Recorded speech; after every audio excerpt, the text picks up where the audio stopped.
পৃষ্ঠা 232। কৃত্য জ্যোতিষ পঞ্জিকা একটি সমন্বয় সূত্র। তমনাশ চক্রবর্তী। সুপ্রাচীন কাল থেকে ভারতবর্ষে যে সমস্ত বিদ্যা প্রধানভাবে দেশে চর্চিত হতো তার পারিভাষিক নাম হলো বিদ্যাস্থান। সেই বিদ্যাগুলি হলো পুরাণ, ন্যায়, মীমাংসা, ধর্মশাস্ত্র, ব্যাকরণ, নিরুক্ত, ছন্দ, শিক্ষা, কল্প, জ্যোতিষ এবং 4 বেদ।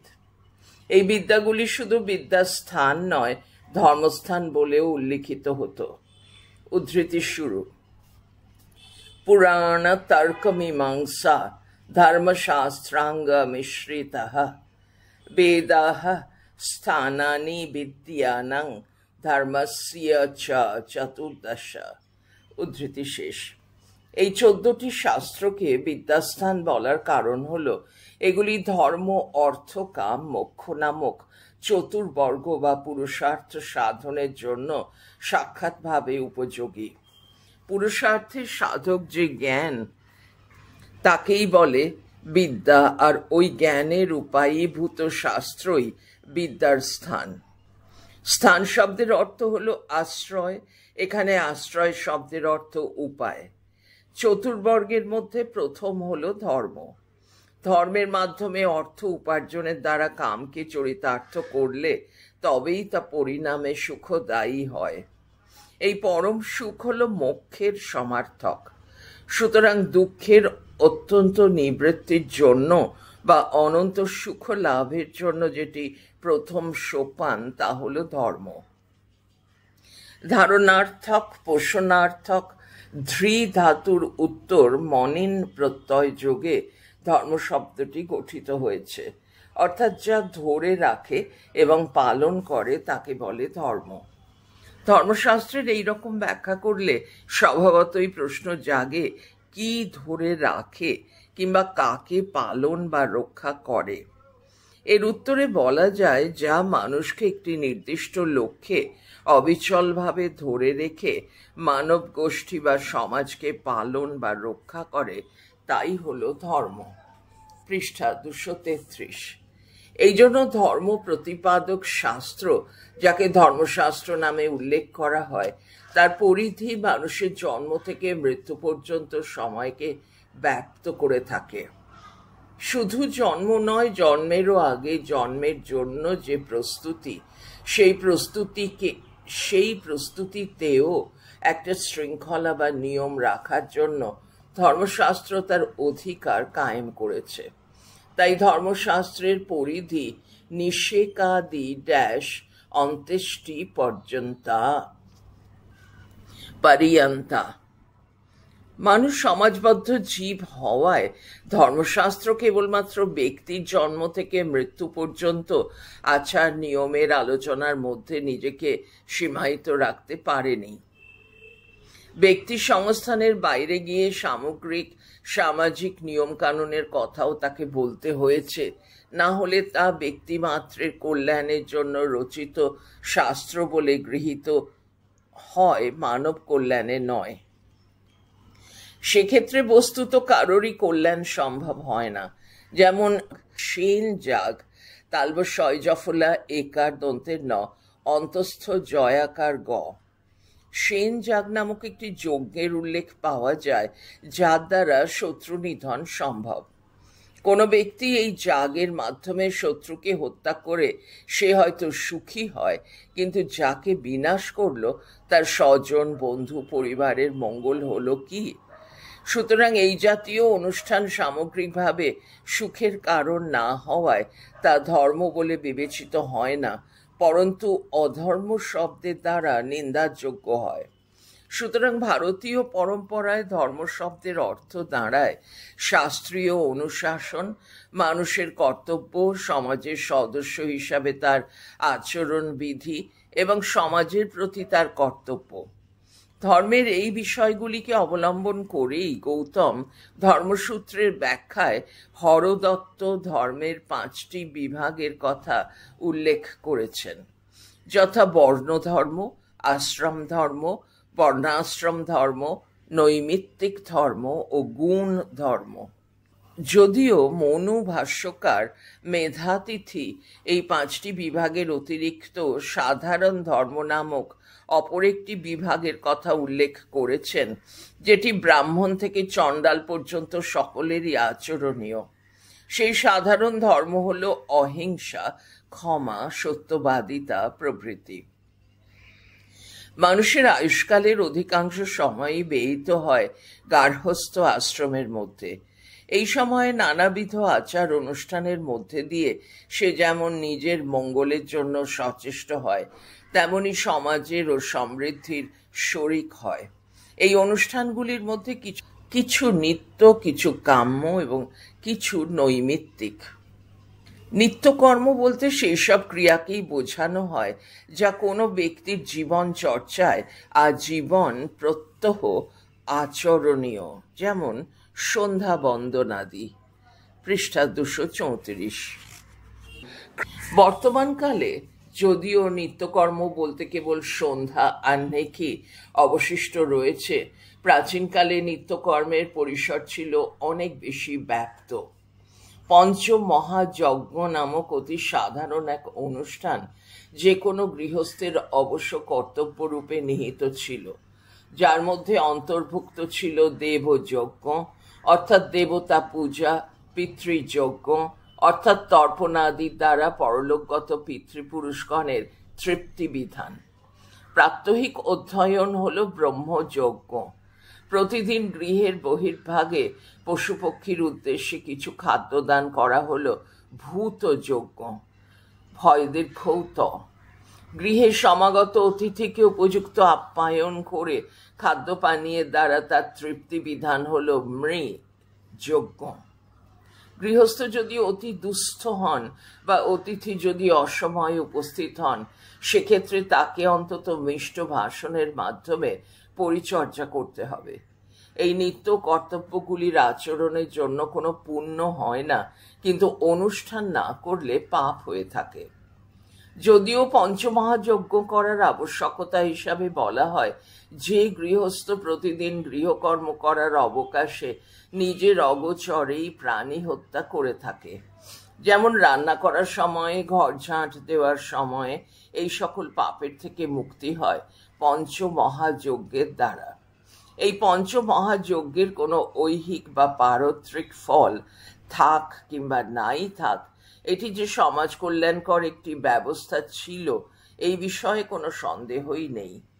শুধুমাত্র মনুষ্য সমাজই নয়, আমাদের পরিপার্শ্বে যেসব মনুষ্যেতর প্রাণী বাস করছে তারাও যাতে অনাহার ক্লিষ্ট না হয় সেদিকেও দৃষ্টি ছিল আমাদের পূর্বজদের। তাই এই অনুষ্ঠানকে দেবপূজা, পিতৃপূজা প্রভৃতি অদৃষ্ট ফল কাজের মধ্যে সীমায়িত না করে ছড়িয়ে দিয়েছিলেন বৃহত্তর সমাজের কল্যাণে। বর্তমান যুগে অবশ্য ব্রহ্মযজ্ঞ, দেবযজ্ঞ ও পিতৃযজ্ঞ সন্ধ্যা বন্দনার মধ্যে অন্তর্গত রয়েছে। নৃযজ্ঞ ও ভূত যজ্ঞের অস্তিত্ব লুপ্তপ্রায় হয়েছে। প্রস্তুত প্রবন্ধে আমরা মূলত কাম্যকর্ম, যাকে স্মার্ত পরিভাষায় কৃত্য শব্দের দ্বারা বোঝানো হয়, সেই বিষয়ে আলোকপাত করার চেষ্টা করব।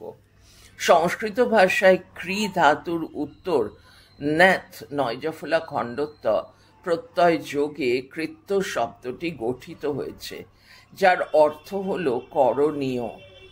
করণীয় বললেই সঙ্গে সঙ্গে এটিও জানিয়ে দেওয়ার অবকাশ উপস্থিত হয় যে কোন সময়ে কোন নিমিত্তে তা করণীয়।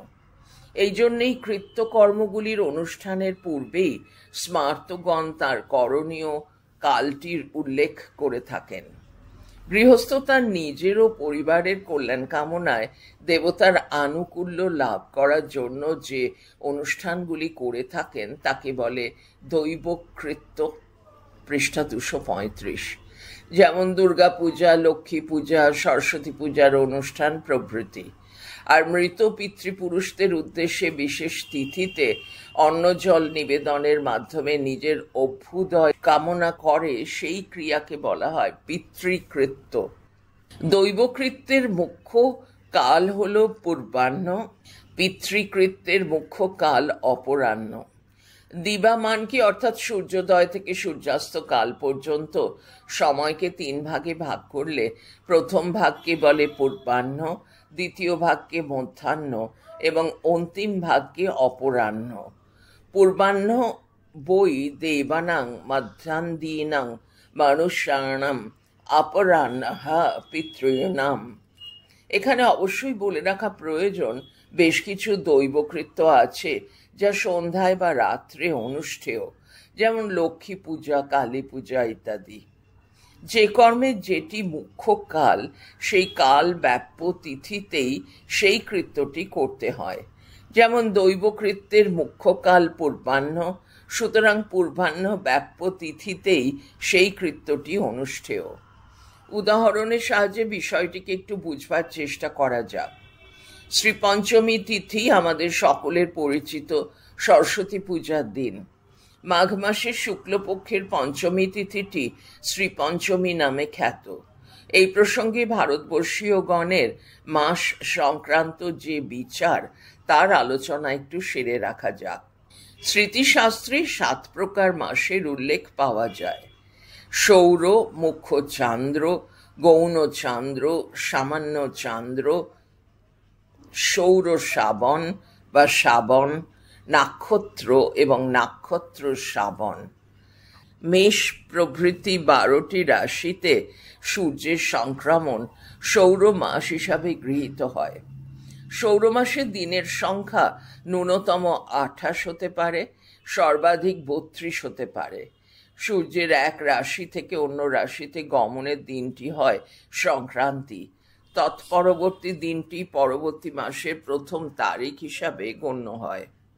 অমাবস্যার পরবর্তী প্রতিপদ অর্থাৎ শুক্লা প্রতিপদ থেকে পরবর্তী অমাবস্যা পর্যন্ত হয় মুখ্য চান্দ্র মাস, আর পূর্ণিমার পরবর্তী প্রতিপদ অর্থাৎ কৃষ্ণা প্রতিপদ থেকে পরবর্তী পূর্ণিমা পর্যন্ত গৌণ চান্দ্র মাস।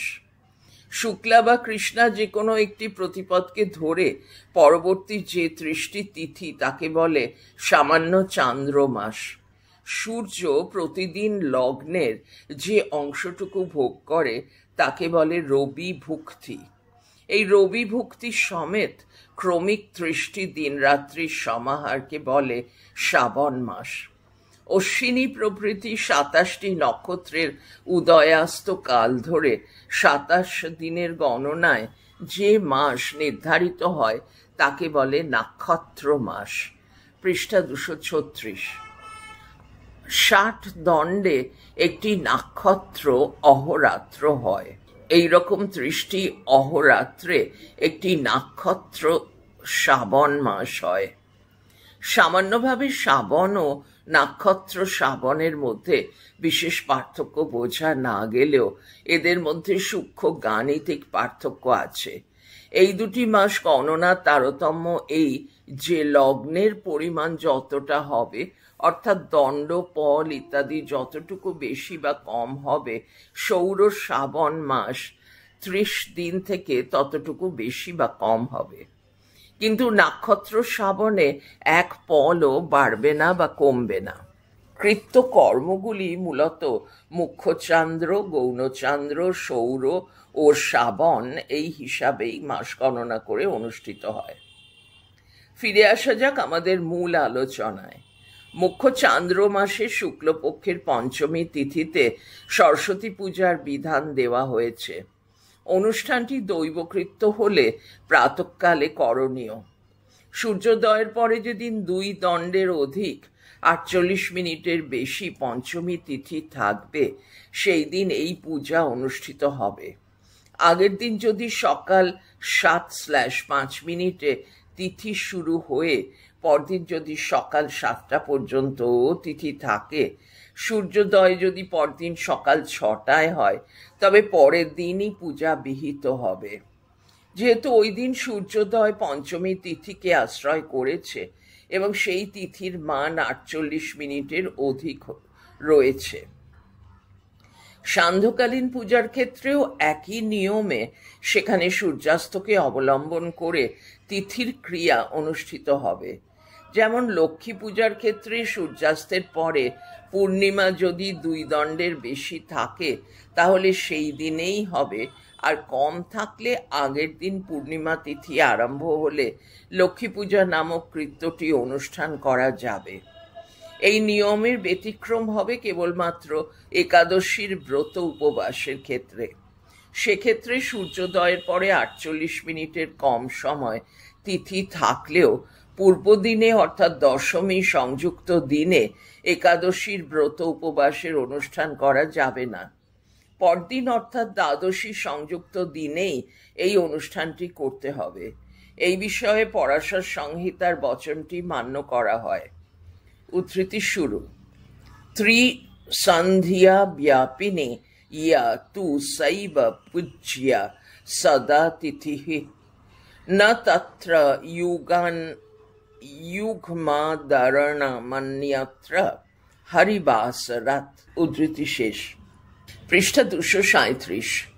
তিথিকৃত্যের এই নিয়মের জন্যই আমরা দেখি যে কোনো কোনো বছর দুর্গাপূজায়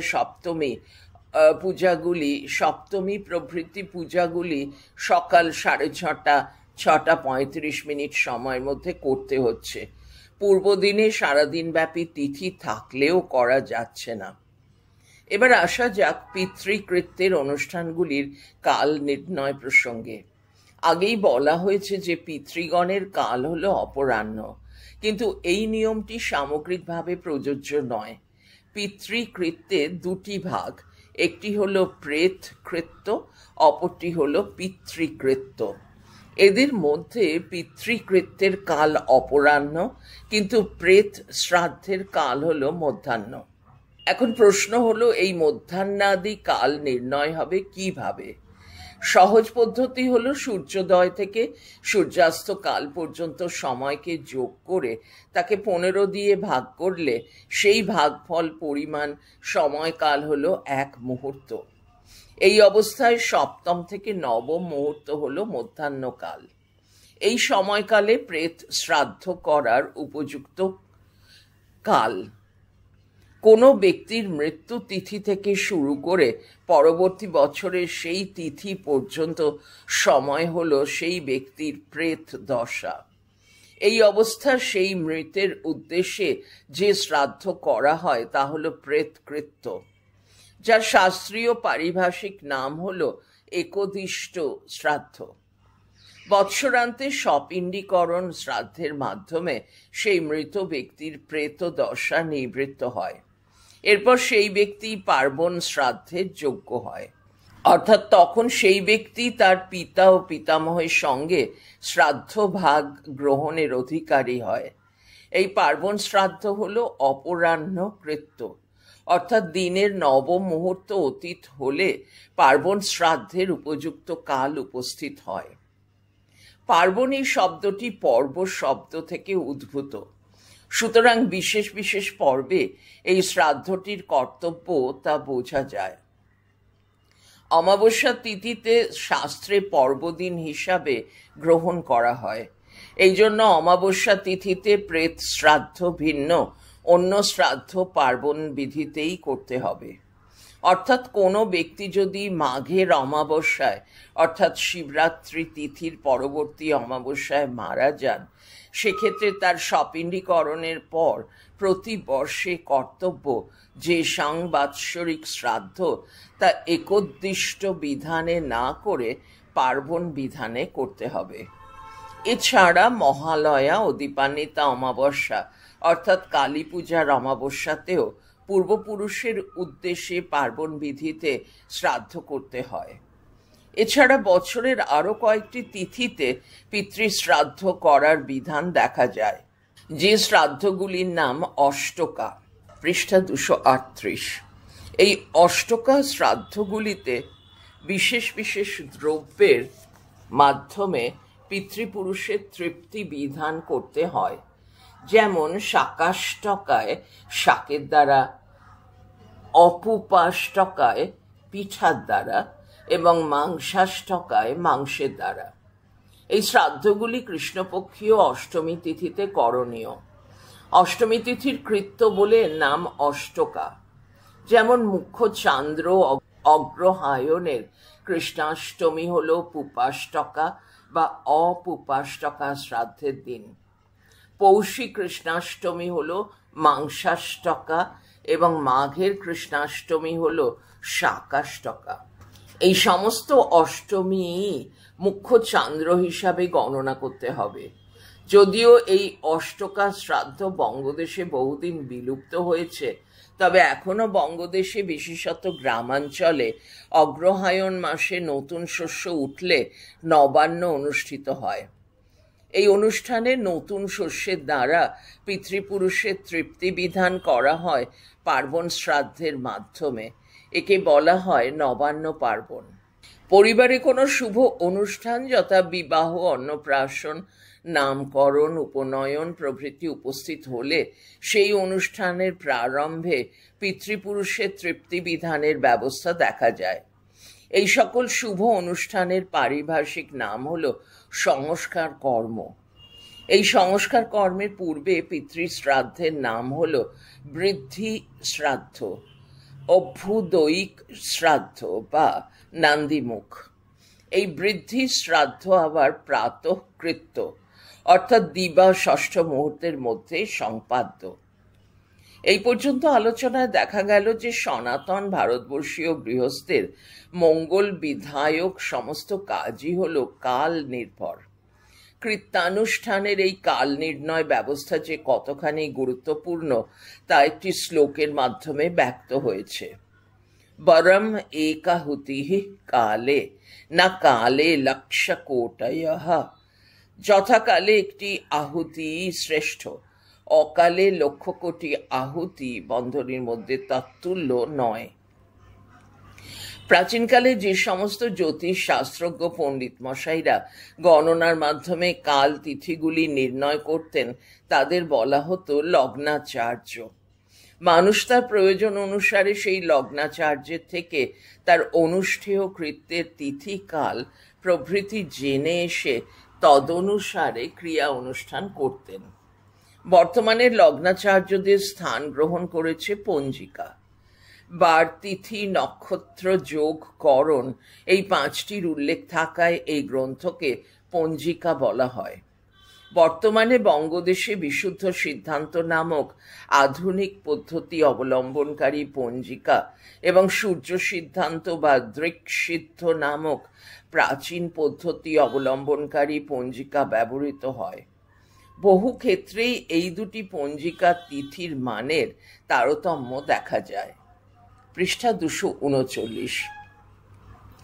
আগেই বলা হয়েছে 60 দণ্ডে এক দিন হয়, অর্থাৎ আগের সূর্যোদয় কাল থেকে পরদিন সূর্যোদয়ের প্রাকক্ষণ পর্যন্ত সময় মান হল 60 দণ্ড। এখন কোনো কারণবশত যদি সূর্যোদয়ের কাল নির্ণয়ের ক্ষেত্রে কোনো ভ্রান্তি ঘটে, সেক্ষেত্রে দিনমানের হিসাবেও তারতম্য ঘটবে এবং সেই সঙ্গে মুহূর্ত জামার্থের অন্তস্থ জয়াকার ময়াকার ধয়রেফ একার জামার্থের গণনাও অসংলগ্ন হয়ে পড়বে। মুহূর্ত গণনার পদ্ধতি পূর্বেই আলোচিত হয়েছে। জামার্থ গণনার পদ্ধতি হল সূর্যোদয় থেকে সূর্যাস্ত কাল পর্যন্ত সময় মানকে 8 ভাগে ভাগ করলে প্রতিটি ভাগ এক জামার্থ নামে অভিহিত হয়। জামার্থকে প্রচলিত ভাষায় বেলা, পয়কার, লয়াকার ও বলা হয়ে থাকে। এখনো আমাদের দৈনন্দিন বাক ব্যবহারের মধ্যে বারবেলা, কালবেলা শব্দগুলি সুপ্রচলিত।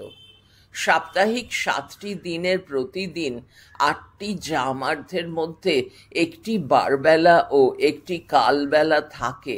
যেমন রবিবারে চতুর্থ জামার্থটি বারবেলা, পঞ্চম বেলাটি কালবেলা। সোমবারে দ্বিতীয় জামার্থটি বারবেলা, সপ্তম জামার্থটি কালবেলা। তবে রাত্রির ক্ষেত্রে বার রাত্রি হয় না, শুধুমাত্র কাল রাত্রি হয়। সুতরাং আনুষ্ঠানিক কিছু ক্রিয়াকর্মের জন্য কাল নির্ণয় করতে গিয়ে পক্ষান্তরে জ্যোতির্বিদ্যা ও বন্ধনীর মধ্যে জ্যোতিষী নয় বন্ধনী শেষ স্মৃতিশাস্ত্রকারদের আলোচনার বিষয়রূপে গৃহীত হয়েছে।